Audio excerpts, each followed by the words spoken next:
പിതാവിനും പുത്രനും പരിശുദ്ധ റൂഹായിക്കും സ്തുതി. ദൈവനാമത്തിൽ സ്നേഹവന്ദനം. 2024 സെപ്റ്റംബർ 15 ഞായറാഴ്ച മാർത്തോമാ സഭ മുതിർന്ന പൗരന്മാരുടെ ഞായറാഴ്ചയായിട്ട് ആചരിക്കുകയാണ്. ചില വർഷങ്ങളായി മാർത്തോമാ സഭയിൽ സീനിയർ സിറ്റിസൺ ഫെലോഷിപ്പിൻ്റെ കൂടിവരവുകൾ നടക്കുന്നുണ്ട്.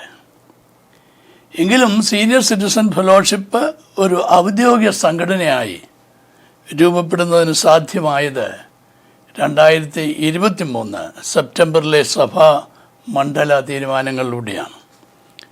നമ്മുടെ സഭയിൽ ശാഖാതലത്തിലും സെൻറ്റർ തലത്തിലും ഭദ്രാസന തലത്തിലും മുതിർന്ന പൗരന്മാരുടെ കൂട്ടായ്മകൾ വളരെ ശക്തമാണ്. അഭിവന്യ മെത്രാപ്പോലിത്ത തിരുമേനി ഡോക്ടർ തിയഡോഷ്യസ് മാർത്തോമ മെത്രാപ്പോലിത്ത തിരുമേനി പ്രസിഡൻ്റായിട്ടുള്ള ഒരു കേന്ദ്ര കമ്മിറ്റി സജീവമായിട്ട് പ്രവർത്തിക്കുന്നു. ലേ വൈസ് പ്രസിഡൻ്റായിട്ട് ശ്രീ എബ്രഹാം വർഗീസ് തെരുവല്ല, സെക്രട്ടറിയായി professor doctor Abraham Joseph, treasurer mister Jacob George Kumbanad, clergy vice പ്രസിഡൻ്റായിട്ട് എളിയവനായ ഞാനും വിവിധ ഭദ്രാസനങ്ങളിൽ നിന്ന് തിരഞ്ഞെടുക്കപ്പെട്ടിട്ടുള്ള കമ്മിറ്റി അംഗങ്ങളും ഈ കേന്ദ്ര കമ്മിറ്റിയിൽ പ്രവർത്തിക്കുന്നു. മുതിർന്ന പൗരന്മാരുടെ കൂട്ടായ്മ ഏറ്റവും ശക്തമായി തീരുവാൻ ദൈവം തമ്പുരാൻ സഹായിക്കണമേ എന്ന് തുടർന്നും നമുക്ക് ദൈവത്തോട് പ്രാർത്ഥിക്കാം. സെപ്റ്റംബർ മാസം 15 ഞായറാഴ്ച മുതിർന്ന പൗരന്മാരുടെ ഞായറാഴ്ചയായി സീനിയർ സിറ്റിസൺ ഫെലോഷിപ്പ് സൺഡേ ആയിട്ട് ആചരിക്കുന്ന ദിവസം നാം സഭയായി തിരഞ്ഞെടുത്തിരിക്കുന്ന ചിന്താവിഷയം മുതിർന്ന പൗരർ തലമുറകളുടെ മാതൃക എന്നുള്ളതാണ്. Senior citizens model for the generations എന്നുള്ളതാണ്.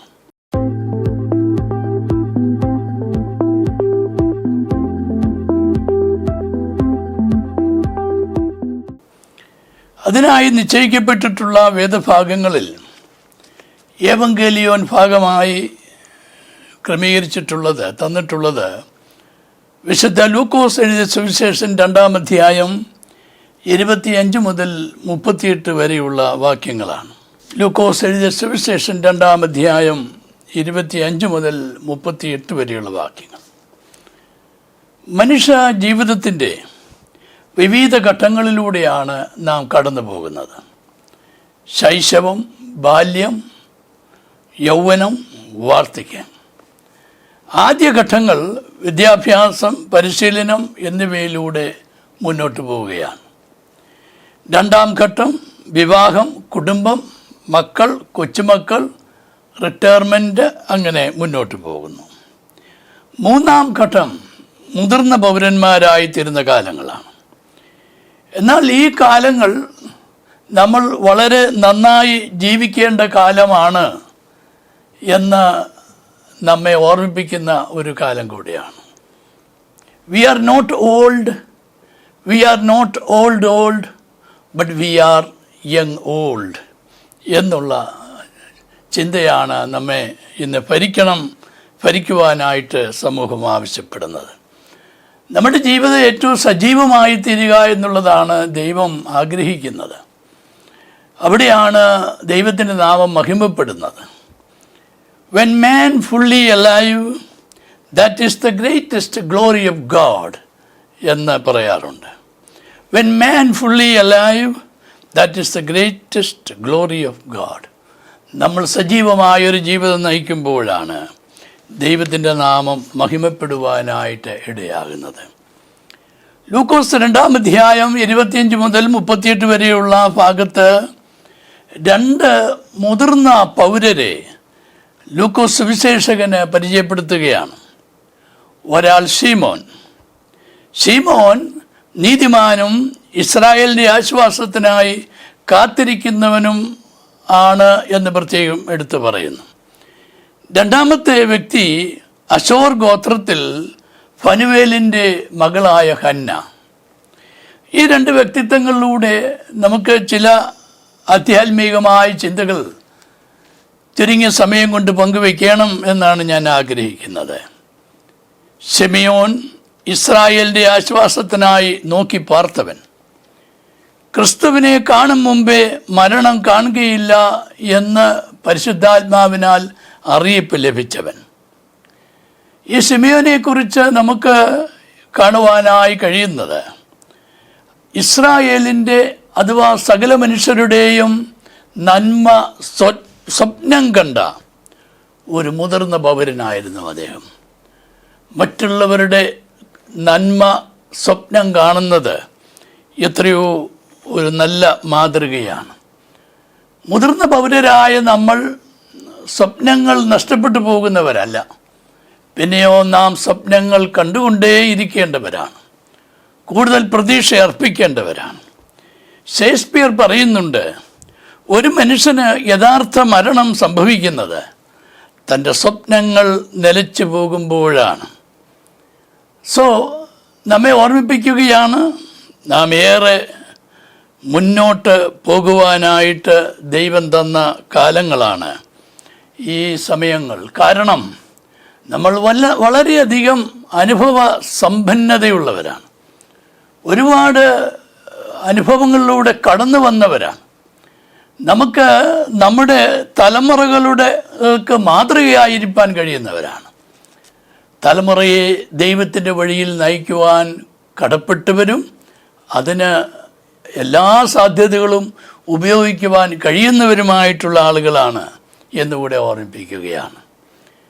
ഒരിക്കൽ ഒരു ഭവനത്തിൽ ഒരു പിതാവിൻ്റെ, വളരെ പ്രായം ചെന്ന ഒരു പിതാവിൻ്റെ ജന്മദിനം ആഘോഷിക്കുകയാണ്. വിദേശത്തു നിന്നൊക്കെ മക്കൾ വന്നിട്ടുണ്ട്. അവർ തീരുമാനിച്ചു പിതാവിൻ്റെ ഒരു ചിത്രം വരച്ച് പിതാവിന് സമ്മാനമായിട്ട് നൽകാം എന്ന് വിചാരിച്ചു. അവർ പിതാവിൻ്റെ ഒരു മനോഹരമായ ചിത്രം വരച്ച് പിതാവിന് സമർപ്പിക്കുകയാണ്, സമ്മാനമായി കൊടുക്കുകയാണ്. ആ ചിത്രം പിതാവ് കണ്ടിട്ട് പിതാവ് പറഞ്ഞു, മക്കളെ, ഇതെൻ്റെ ചിത്രമല്ലല്ലോ, നിങ്ങൾ എന്നെ ശ്രദ്ധിച്ച് നോക്കുക. എൻ്റെ തലമുടി നരച്ചിരിക്കുന്നു, എൻ്റെ മുഖം ചുളിവുകൾ നിറഞ്ഞതായി തീർന്നിരിക്കുന്നു, എൻ്റെ ശരീരം ആസകലം പാടുകളും പല വിധത്തിലുള്ള പ്രത്യേകതകൾ നിറഞ്ഞ ഒരു അനുഭവത്തിലാണ്. ഞാൻ ബലം ക്ഷയിച്ചൊരു മനുഷ്യനാണ്. നിങ്ങൾ എനിക്ക് സമ്മാനമായി തന്നത് എൻ്റെ ചെറുപ്പകാലത്തെ പടമാണ്. എൻ്റെ ഇന്നത്തെ ഈ രൂപം എന്ന് പറയുന്നത് എൻ്റെ ജീവിതത്തിൻ്റെ ആകെ അധ്വാനത്തിൻ്റെ ഒരു നേർചിത്രമാണ്. അതുകൊണ്ട് ആ പിതാവ് മക്കൾക്ക് പറഞ്ഞു കൊടുക്കുകയാണ്, അനേക ജീവിതാനുഭവങ്ങളിലൂടെ കടന്ന ജീവിതമാണ് ഓരോരുത്തരുടെയും എന്നുള്ളത് ഓർമ്മിപ്പിക്കുകയാണ്. അതുകൊണ്ട് മുതിർന്ന പൗരരായ നമ്മൾ ഏറെ പ്രതീക്ഷയോടും പ്രത്യാശയോടും സംതൃപ്തിയോടും ഇനിയും മുന്നോട്ട് പോകേണ്ടവരാണ്. We have to go forward, the best is yet to come എന്ന് പറയാറുണ്ടല്ലോ. ഒരിക്കൽ ഒരു മിഷണറി തൻ്റെ മിഷൻ പ്രവർത്തനങ്ങൾ ആഫ്രിക്കയിൽ നടത്തിക്കൊണ്ടിരിക്കവേ അദ്ദേഹത്തിൻ്റെ സഹധർമ്മിണി അദ്ദേഹത്തെ വിട്ട് പിരിഞ്ഞ് പോയി. ആ മരണം ആ മിഷണറിക്ക് ഏറെ ദുഃഖകരമായിരുന്നു.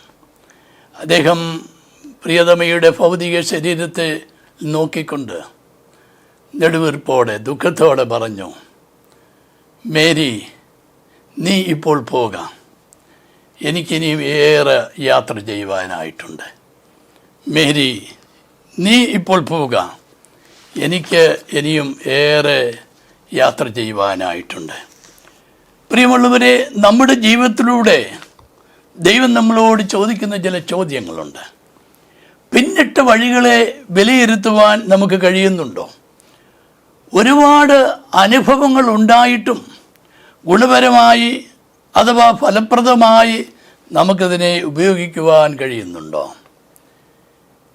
അതിനായി നമ്മെ ശക്തീകരിക്കുന്ന ഒരു ദൈവം നമ്മളോട് കൂടെ ഈ ജീവിതയാത്രയിൽ ഇന്നോളം നടത്തിയ ദൈവം തുടർന്നും കൂടെയുണ്ട് എന്നുള്ളത് എപ്പോഴും ഓർക്കേണ്ടതാണ്. ഈ വേദഭാഗത്തിൻ്റെ രണ്ടാം ഭാഗം നമ്മളെ ഓർമ്മിപ്പിക്കുന്നത് ഹന്നായെക്കുറിച്ചാണ്. ഹന്നയെക്കുറിച്ച് നമ്മൾ വായിച്ചുവല്ലോ. ഹന്ന ജീവിതത്തിൻ്റെ തിക്ത അനുഭവങ്ങളിലൂടെ കടന്നുപോയൊരു വ്യക്തിയാണ്. തൻ്റെ തിക്ത അനുഭവങ്ങളിലും ആത്മീയതയുടെ മനസ്സുമായി മൂല്യങ്ങളെ മുറുകെ പിടിച്ച് ആലയത്തിൽ കഴിഞ്ഞവളാണ്. ആത്മീയതയുടെ മനസ്സുമായി മൂല്യങ്ങളെ മുറുകെ പിടിച്ച് ദേവാലയത്തിൽ കഴിഞ്ഞ വ്യക്തിയാണ്. 7 സംവത്സരം മാത്രം വിവാഹ ജീവിതം നയിച്ചവൾ, എന്നാൽ അവൾ ദേവാലയം വിട്ടു പോകുന്നില്ല. She was a widow, she was weak, she was not healthy. That means she was in old age, but she was strong in the Lord. സങ്കീർത്തനത്തിൽ നമ്മൾ വായിക്കുന്നുണ്ട്, ബലം നിന്നിലുള്ള മനുഷ്യൻ ഭാഗ്യവാൻ. ഇങ്ങനെയുള്ളവരുടെ മനസ്സിൽ സിയോനിലേക്കുള്ള പെരുവഴിയുണ്ട്. തൻ്റെ ജീവിതത്തിൻ്റെ തിക്താനുഭവങ്ങളിൽ തളർന്നു പോകാതെ, നിരാശപ്പെട്ടു എങ്കിലും നിരാശയ്ക്ക് അടിമയായി പോകാതെ, ദൈവത്തിന് വേണ്ടി, കർത്താവിന് വേണ്ടി കാത്തിരുന്ന ഒരു വ്യക്തിത്വമായി ഹന്നായെ കാണുവാൻ നമുക്ക് കഴിയും. ഇവിടെ നമ്മൾ വായിക്കുന്നത്, ശിമെയോൻ കർത്താവിനെ, യേശു പൈതലിനെ കയ്യിലെടുത്ത് ദൈവത്തെ സ്തുതിക്കുമ്പോൾ ഇവിടെ വായിക്കുന്നു, അവളും അടുത്ത് നിന്ന് ദൈവത്തെ സ്തുതിച്ചു. യേശു കർത്താവിനെ കണ്ടെത്തിയതിലുള്ള സന്തോഷം, ജീവിതത്തിൻ്റെ സംതൃപ്തി എന്ന് പറയുന്നത് എന്താണ്? അത് ഇവിടെ നമുക്ക് ഈ വ്യക്തിത്വങ്ങളിലൂടെ മനസ്സിലാക്കുവാൻ കഴിയുന്നത്, ദൈവത്തെ കണ്ടുമുട്ടുന്ന ജീവിതാനുഭവങ്ങൾ, അത് സഫലമായൊരു ജീവിതത്തിൻ്റെ അനുഭവത്തിലേക്ക് നമ്മെ നയിക്കുകയാണ്. കാത്തിരിപ്പ് മടുപ്പുളവാക്കുന്നതാണ്. ഇവർ രണ്ടുപേരും കർത്താവിന് വേണ്ടി കാത്തിരുന്നവരാണ്. കാത്തിരിപ്പ് മടുപ്പ് ഉളവാക്കുന്നതാണെങ്കിലും കാത്തിരുന്നത് കർത്താവിനെയാണ് എന്ന് നമ്മെ ഇവിടെ ഓർമ്മിപ്പിക്കുകയാണ്. പ്രിയമുള്ളവരെ, നമ്മിലൂടെ ആരെങ്കിലും ക്രിസ്തുവിനെ കണ്ടെത്തുവാനായിട്ട് സാധിച്ചിട്ടുണ്ടോ? നമ്മുടെ തന്നെ ജീവിതത്തിൽ നമ്മൾ ക്രിസ്തുവിനെ കണ്ടെത്തിയിട്ടുണ്ടോ? മറ്റുള്ളവർക്ക് നല്ല സാക്ഷ്യം നിർവഹിക്കാനായിട്ട് നമുക്ക് ഇന്നോളം കഴിഞ്ഞിട്ടുണ്ടോ? ഇത് നാം നമ്മോട് തന്നെ ചോദിക്കേണ്ടതായിട്ടുള്ള ചോദ്യങ്ങളാണ്. ദലൈലാമ ബുദ്ധമതത്തിൻ്റെ ചിന്തകൾ തൻ്റെ ശിഷ്യന്മാരെ പഠിപ്പിക്കുമ്പോൾ അദ്ദേഹം പറയാറുണ്ട്, ഞാൻ ബുദ്ധമതത്തെക്കുറിച്ച് നിങ്ങളെ പഠിപ്പിക്കുന്നത് നിങ്ങളൊരു ബുദ്ധമത വിശ്വാസിയാകുവാനായിട്ടല്ല, പിന്നെയോ നിങ്ങൾ ഒരു നല്ല മനുഷ്യനായി തീരാനായിട്ടാണ്. നമ്മളെ ദൈവം വിളിച്ച് ദൈവത്തിൻ്റെ മക്കളാക്കി തീർത്തിരിക്കുന്നത്, ഒരു ക്രിസ്ത്യാനിയായി ലോകത്തിലാക്കിയിരിക്കുന്നത് എന്തിനു വേണ്ടിയാണ്? നാം ഒരു ക്രിസ്തുവായി തീരുവാനായിട്ടാണ്. പ്രിയമുള്ളവരെ, ദൈവം നമുക്ക് തന്ന ഈ ആയുസ്സിൽ ദൈവത്തെ കണ്ടുമുട്ടുന്നവരും ഈ കർത്താവിനെ മറ്റുള്ളവർക്ക് കാണിച്ചു കൊടുക്കുന്നവരുമായി തീരുവാൻ ഉള്ള ഉത്തരവാദിത്വം നാം ഒരിക്കലും വിസ്മരിക്കരുത്. നമ്മുടെ തലമുറകളോട് നമുക്ക് ഈ കാര്യങ്ങൾ ആൾക്ക് നല്ല മാതൃകയുള്ളവരായിട്ട് ജീവിക്കുവാൻ നമുക്ക് കഴിയേണ്ടത് ആവശ്യമാണ് എന്ന് ഈ ഭാഗം ഓർമ്മിപ്പിക്കുന്നു. ഈ ഭാഗത്തിൻ്റെ ക്ലോസിംഗ് ഭാഗം എന്ന് പറയുന്നത്, അവസാന ഭാഗത്ത് ഇങ്ങനെ നമ്മൾ വായിക്കുന്നു, ഇപ്പോൾ നാഥ തിരുവചനം പോലെ നീ അടിയനെ സമാധാനത്തോടെ വിട്ടയക്കുന്നു, നിന്റെ രക്ഷയെ എൻ്റെ കണ്ണ് കണ്ടുവല്ലോ. 28 മുതൽ 30 വരെയുള്ള വാക്യങ്ങൾ. ഇപ്പോൾ നാഥ തിരുവചനം പോലെ നീ അടിയനെ സമാധാനത്തോടെ വിട്ടയക്കുന്നു, നിന്റെ രക്ഷയെ എൻ്റെ കണ്ണ് കണ്ടുവല്ലോ. പ്രിയമുള്ളവരെ, ശിമെയോൻ്റെ ജീവിതം, ഹന്നായുടെ ജീവിതം, ഈ അവരുടെ ജീവിതയാത്ര ഇവിടെ സഫലമായി തീരുകയാണ്. കർത്താവിനെ കണ്ടുമുട്ടുവാൻ കർത്താവിന് വേണ്ടി കാത്തിരുന്നവർ കർത്താവിനെ കണ്ട് ആ ജീവിതം ഏറ്റവും സഫലീകരിക്കപ്പെട്ടതായി അവർ കടന്നു പോവുകയാണ്. നമ്മുടെ ജീവിതം സഫലീകരിക്കപ്പെടുന്നത് എങ്ങനെയാണ്? സംതൃപ്തിയോടെ ജീവിച്ച് അനേകർക്ക് വെളിച്ചം പകർന്ന്, പ്രിയമുള്ളവരെ, ലോകത്തിൽ കർത്താവിനോട് ചേർന്ന് ഒരു വലിയ നിത്യതയുടെ സന്തോഷത്തിലേക്ക് പ്രവേശിക്കുവാനായിട്ട് വിളിക്കപ്പെട്ടവരാണ് നമ്മളെന്നുള്ളത് എപ്പോഴും ഓർക്കുവാനായിട്ടിടയാകട്ടെ. എൻ്റെ വാക്കുകളെ ചുരുക്കുന്നു. ദൈവം നമ്മളെല്ലാവരെയും അനുഗ്രഹിക്കട്ടെ. യേശുവേ, നിൻ്റെ രൂപമീ എൻ്റെ കണ്ണുകൾക്കത്ര സൗന്ദര്യം. യേശുവേ, നിൻ്റെ രൂപമീ എൻ്റെ കണ്ണുകൾക്കത്ര സൗന്ദര്യം. ശിഷ്യനാകുന്ന എന്നെയും നിന്നെ പോലെയാക്കണം മുഴുവൻ. ശിഷ്യനാകുന്ന എന്നെയും നിന്നെ പോലെയാക്കണം മുഴുവൻ. നമുക്ക് പ്രാർത്ഥിക്കാം. ഞങ്ങളുടെ ദൈവമേ, ഞങ്ങളുടെ ആയുസ്സിൽ ദൈവം നടത്തിയ വിധങ്ങളെ എപ്പോഴും ഓർക്കുവാൻ ഞങ്ങളെ സഹായിക്കണമേ. ഞങ്ങൾ ഈ ഭൂമിയിലേക്ക് വന്നത് ഞങ്ങളുടെ ഇഷ്ടപ്രകാരമല്ല. പിന്നെയോ ദൈവമേ, അവിടുത്തെ തിരുവിഷ്ടത്താൽ ഞങ്ങളെ സൃഷ്ടിച്ച് ഈ ഭൂമിയിൽ അവിടുന്ന് ഉണ്മയിലേക്ക് വരുത്തി. ഞങ്ങൾക്ക് തന്നിരിക്കുന്ന ആയുസ്സിൻ്റെ ധന്യമായ അനുഭവങ്ങളെ ഓർത്ത് എന്നെ സ്തുതിക്കുന്നു. കഴിഞ്ഞ കാലങ്ങളിൽ ദൈവം ഞങ്ങളെ നടത്തി ഇന്നോളം ദൈവത്തിൻ്റെ കൃപയിലായിരിക്കാൻ ഇടയാക്കുന്നു. കർത്താവെ, മുതിർന്ന പൗരരായിട്ടുള്ള ഞങ്ങൾ ദൈവസന്നിധിയിൽ ഞങ്ങളുടെ തലമുറകൾക്ക് നല്ല മാതൃകകൾ നൽകി സഫലമായൊരു ജീവിതത്തിലേക്ക് നയിക്കപ്പെടുന്നതിന് ഉയരത്തിലെ ധാരാളമായ കൃപ തരണമേ. ഞങ്ങളിൽ തന്നെ കഴിവുള്ളവരല്ല കർത്താവെ. പിന്നെയോ നിൻ്റെ ധാരാളമായ അനുഗ്രഹങ്ങളും കൃപകളും ആലോചനയും തരണം. സഭയായി സീനിയർ സിറ്റിസൺസിൻ്റെ എല്ലാ പ്രവർത്തനങ്ങളും അവിടെ നിന്ന് ആശീർവദിക്കണമേ. നേതൃത്വം നൽകുന്ന അഭിനന്ദ മെത്രാപ്പോലീത്ത തിരുമേനിക്കായി സ്തോത്രം. ഞങ്ങളെല്ലാവരെയും അനുഗ്രഹിച്ചാട്ടെ. യേശുവിൻ്റെ നാമത്തിൽ യാചിക്കുന്നു, കരുണയോട് കേൾക്കണമേ.